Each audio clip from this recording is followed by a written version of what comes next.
Assalamualaikum warahmatullahi wabarakatuh. Sampai berjumpa dengan saya Arif Dwi Cahyo di pembelajaran online untuk kelas 11 Farmasi SMK Wali Songo 1 Gempol. Pembelajaran online kali ini dengan mata pelajaran pelayanan farmasi. Berikut saya akan menjelaskan tentang bab pertama, yaitu tentang larutan. Larutan adalah sediaan cair yang mengandung satu atau lebih zat kimia yang terlarut. Jadi kalau kita mengetahui ada suatu cairan di mana cairan tersebut ada zat yang terlarut, berarti cairan tersebut bisa kita katakan dia sebagai larutan. Sebagai contoh, bila ada zat A yang dilarutkan dalam air atau pelarut, akan terjadi tipe larutan sebagai berikut. Ada 4 macam. Yang pertama, larutan encer, yaitu larutan yang mengandung sejumlah kecil zat A yang terlarut. Jadi ada suatu zat A yang terlarut dalam air tapi jumlahnya sangat kecil, itu termasuk larutan encer. Yang kedua, larutan, yaitu larutan yang mengandung sejumlah zat A yang terlarut sejumlah besar, lebih besar daripada larutan encer, itu bisa disebut dengan larutan. Yang ketiga, itu adalah larutan jenuh, yaitu larutan yang mengandung jumlah maksimal zat A yang dapat larut dalam air pada tekanan dan temperatur tertentu. Jadi pelarut itu mempunyai kadar maksimum untuk melarutkan suatu zat. Jadi contohnya zat A ini adalah jumlah maksimum yang dapat dilarutkan oleh pelarut ya pada tekanan dan temperatur tertentu. Itu termasuk jenis atau tipe larutan jenuh ya. Yang keempat, larutan lewat jenuh, yaitu larutan yang mengandung zat A yang terlarut melebihi batas kelarutan dalam air atau dalam pelarutnya pada temperatur dan tekanan tertentu ya. Jadi yang saya jelaskan tadi, pelarut itu mempunyai kapasitas maksimum untuk melarutkan suatu zat. Apabila zat yang terlarut ini melebihi kapasitas maksimum atau batas kelarutannya, melebihi batas kelarutannya dalam pelarut itu, maka larutan ini disebut dengan larutan lewat jenuh. Ya. Selanjutnya, zat pelarut atau pelarut disebut juga dengan solvent. Ya, zat yang untuk melarutkan itu disebut solvent. Sedangkan zat yang terlarut disebut dengan solut. Zat yang terlarut di dalam solvent ini termasuk disebut dengan solut. Jadi larutan itu terdapat 2 unsur, yaitu yang pertama solvent atau pelarut dan solut sebagai zat yang terlarut ya. Adapun jenis-jenis solvent yang bisa dipakai antara lain yang pertama air untuk macam-macam garam. Air ini juga disebut sebagai pelarut universal. Hampir semua zat itu bisa larut dalam air. Ya, makanya air disebut dengan pelarut universal. Yang kedua spiritus. Ya, spiritus itu bisa digunakan untuk melarutkan kamfer, yodium, dan mentol. Ketiga gliserin, keempat eter, kelima minyak. Ya, keenam parafin liquidum. Ya, terus yang ketujuh eter. Itu bisa digunakan sebagai pelarut juga. Terus saya lanjutkan faktor-faktor yang mempengaruhi kelarutan. Nah, yang pertama adalah sifat dari solut dan solvent, sifat dari zat terlarut atau pelarutnya. Ya, kalau solut, ya, zat yang terlarut bersifat polar, maka akan larut ke dalam solvent atau zat pelarut yang polar juga. Ya.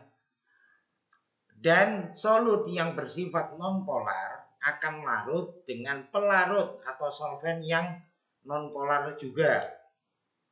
Kedua, konsolvensi. Konsolvensi adalah peristiwa kenaikan kelarutan, ya, kenaikan kelarutan suatu zat karena adanya penambahan pelarut lain atau modifikasi pelarut, ya. Contohnya obat luminal atau phenobarbital tidak larut dalam air, tapi larut dalam campuran air dengan gliserin. Jadi luminal sendiri ini tidak bisa larut dengan air. Tapi bagaimana kalau kita mau melarutkan luminal? Berarti kita harus memodifikasi, yaitu dengan menggunakan campuran air dan gliserin.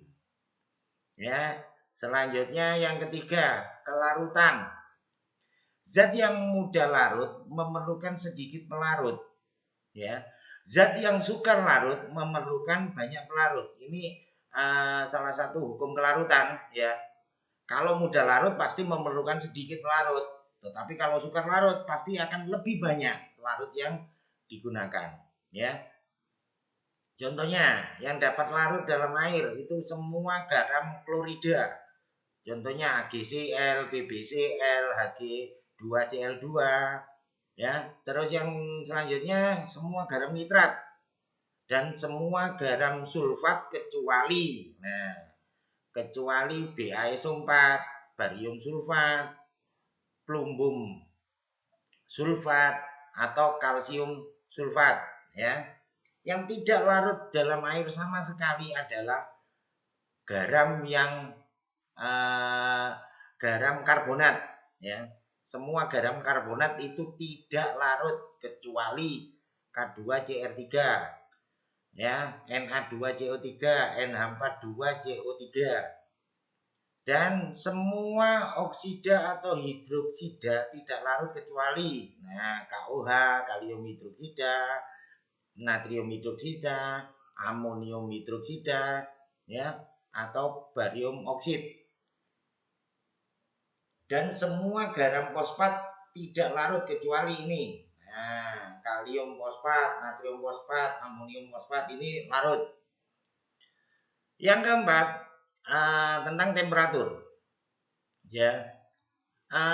Zat terlarut ditambahkan pelarut dan ada diberikan panas, maka akan menjadi larutan atau zat yang terlarut itu akan lebih cepat larut, ya.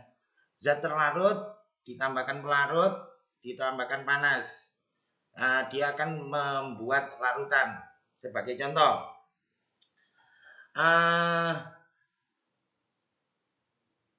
ada gula dan air tanpa pemanasan dia akan lama membentuk larutan. Tetapi kalau ada gula, ada air dengan menggunakan panas, ya, dipanaskan, dia akan lebih cepat membentuk larutan. Ada juga sistemnya yang zat terlarut ditambahkan pelarut, dia akan membentuk larutan dan mengeluarkan panas, ya. Zat terlarut ditambahkan pelarut menjadikan larutan, tapi larutan itu terjadi panas, ya. Itu termasuk reaksi yang bersifat eksoterm, ya, eksoterm, mengeluarkan panas. Kalau yang tadi yang pertama, zat terlarut dengan pelarut ditambahkan panas sehingga dia membentuk larutan, itu endoterm. Dia memerlukan panas. Ya, memerlukan panas. Kalau yang eksoterm itu dia mengeluarkan panas, kebalikannya. Ya. Sediaan farmasi yang tidak boleh dipanaskan adalah yang pertama, zat-zat atsiri atau minyak atsiri, ya. Misalkan etanol, minyak atsiri. Etanol, bagaimana? Wong etanol aja kalau dibuka dia langsung menguap di suhu kamar, apalagi dia dipanaskan. Akan lebih cepat menguap, tidak boleh dipanaskan makanya. Ya. Yang kedua, zat yang mudah terurai. Misalkan natri karbonas, ya. Itu tidak boleh terkena panas karena dia akan cepat terurai, ya. Terus yang ketiga saturatio, ya, saturation, ya. Di situ terdapat reaksi asam dan basa, ya, yang mengeluarkan gas CO2. Sediaannya yang bisa kita lihat adalah yang mengandung CO2, ya. Minuman yang berkarbonasi itu tidak boleh dipanaskan. Yang keempat senyawa kalsium, misalkan aqua kalsis, ya. Aqua kalsis itu tidak boleh dipanaskan karena dia juga akan bisa terurai. Yang kelima, salting out, ya. Salting out ini adalah peristiwa adanya zat terlarut tertentu yang mempunyai kelarutan lebih besar dibandingkan zat utama, akan menyebabkan penurunan kelarutan zat utama atau terbentuknya endapan karena ada reaksi kimia. Jadi misalkan gini, ada suatu zat utamanya adalah zat A dan zat terlarut tertentu itu zat B dilarutkan dalam air. Nah, otomatis zat B ini mempunyai kelarutan lebih besar dibandingkan zat A, sehingga yang lebih mudah larut zat A atau zat B? Ya pasti zat B dulu karena dia lebih mudah larut, ya. Otomatis dia zat A harus antri untuk dia bisa larut ke pelarutnya dan akan mengurangi kemampuan pelarut ini untuk melarutkan zat A. Itu namanya salting out, ya. Yang keenam, salting in. Ini kebalikannya, ya.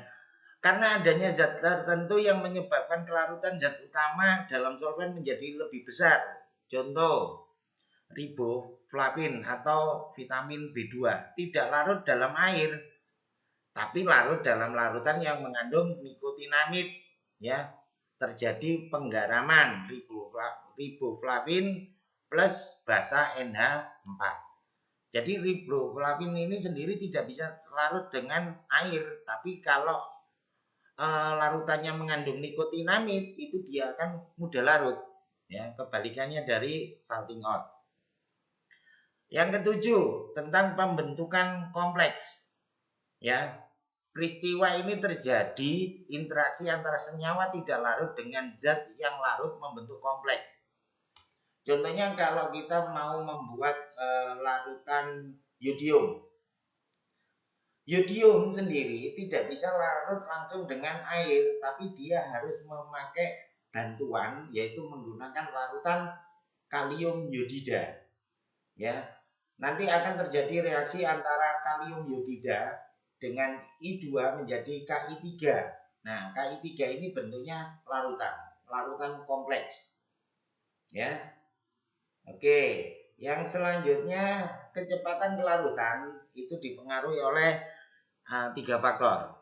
Yang pertama, ukuran partikel.